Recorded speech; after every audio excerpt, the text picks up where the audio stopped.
ਬਈ ਇਹਦਾ ਕੀ ਆ ਜੋੜਾ ਕੀ ਰੇਟ ਇਹਦਾ ਵੀਰੇ ਚਿੜੀਆਂ ਦਾ ਆ ਵੀਰੇ ਆਪਾਂ ਨੂੰ ਸੜੇ ਪਿੰਜਰਾ 1000 ਰੁਪਇਆ ਲੱਗ ਜੂਗਾ ਵਾਈਟ ਕੋਟੀ ਦਾ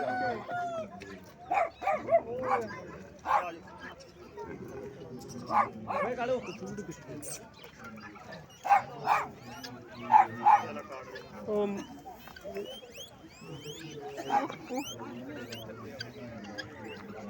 ਚੂਹੇ ਤੇ ਲਾੜੀ ਬੈਠੇ ਚੂਹੇ ਤੇ ਲਾੜੀ ਚੂਹੇ ਬੈਠੇ ਹੋਏ ਹਾਂ ਯਾਰ ਚੀਜ਼ਾਂ ਬੜੀਆਂ ਵਧੀਆ ਬਣਾਈਆਂ ਇਹਨਾਂ ਨੇ।